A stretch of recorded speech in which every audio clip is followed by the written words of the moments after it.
குச்சியை வெட்டிக்கிட்டு வந்து போட்டு உக்காந்துருக்கோம். கண்ணு தெரிஞ்சிச்சா தெரியல. இந்த ஓட்டு கேட்கும்போது அவ்வளோ கஷ்டப்பட்டுருக்கோப்பா நாங்கள்.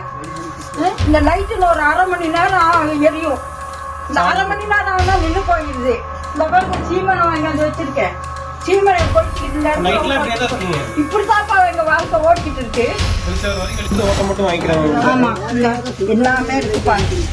டோர் நம்பர் காட்டுங்க கார்த்திக். டோர் நம்பர் எல்லாமே நிரந்தர வீட்டு சொல்லி கொடுத்துருக்காங்க. அது மட்டும் கொடுத்துருந்தாங்க. 53 வீடு கொடுத்ததுக்கு எந்த டாக்குமெண்ட்டும் கிடையாது, ஒண்ணுமே கிடையாது. இந்த இடமும் அவங்க பேர்ல கிடையாது. இந்த ஈபி கொடுத்த இடத்துல ஷெட்டர் போட்டு இருக்காங்க. எந்த டாக்குமெண்ட்டுமே அவங்க இங்கதான் இருக்காங்கன்னு சொல்லி கிடையாது. 39 வருஷம் அப்படி ஏமாத்திருக்காங்க. இப்போ 40 ஃபேமிலி கிட்ட இங்க இருக்காங்க. தொடர்ச்சியா 39 வருஷமா இவங்களுக்கு வீடு கட்டி தரேன், எல்லாம் பண்ணி தரேன், கரண்ட் தரேன்னு சொல்லி இப்போ வரைக்கும் அவங்களுக்கு இன்னைக்கு 2025 ஆச்சு. இந்த நூற்றாண்டுல கூட அவங்களுக்கு இப்போ கூட கரண்ட் இல்லாம ஒரு தகர ஷெட்ல, இது ஈபியோட லேண்ட்னு சொல்றாங்க. அது என்ன சட்ட சிக்கல்ஸ் அதை நம்ம ஆராயணும்.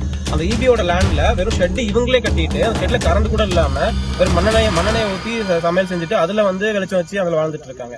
எங்க வாக்கு செலுத்துறாங்க, செலுத்தாம போறாங்க. அதுக்காக நாங்க வரல, மக்களுடைய அந்த வாழ்க்கைக்காக நிக்கிறோம். கட்டாயம் வந்து நாங்க ஜெயிச்சாலும் ஜெயிக்காட்டியும் இந்த மக்களுக்காக போராடி அடுத்த கட்டமா போராட்டங்களை முன்னெடுத்து கொஞ்ச நாட்கள்ல அவங்களுக்கு இங்க நிரந்தரமா அந்த மக்கள் இந்த மண்ணில் வாழ்றதுக்கான அடிப்படை அந்த வீடும் மின்சாரமும் கொண்டு வரதுக்கு எல்லா போராட்டமும் எடுப்போம். எங்க கட்சியோட தலைமை ஒருங்கிணைப்பாளர் அண்ணன் சிந்தமரன் சீமான் கிட்ட அந்த தகவலை நாங்க அடுத்தபடி எடுத்து செல்வோம். அந்த மக்களுக்காக குரல் கொடுக்குற அளவுக்கு நாங்க அந்த மக்களுக்காக பண்ணி கொடுக்குறோம். கட்டாயம் வந்து இத்தனை ஆண்டுகள் அவங்க செய்ய மாட்டாங்க. திமுக அதிமுக அவங்க வாக்கு மட்டும் தான் வாங்கி மட்டும் தான் போயிட்டாங்க தவிர வாழ்க்கைக்காக அவங்க நிக்கல. ஆனா நாம் தமிழர் கட்சி இந்த மக்களுக்காக நிக்கிறோம். அவங்க மக்களுக்காக தொடர்ச்சியா நின்று நாங்க அடுத்த போராட்டங்கள் எடுத்து அவங்களுக்கு வீடும் சரி மின்சாரம் சரி கிடைக்கிறதுக்கான எல்லா வழியும் செஞ்சு கொடுப்போம் அப்படின்னு நாம் தமிழர் கட்சி நாங்க தெரிவிச்சுக்கிறோம். நன்றி.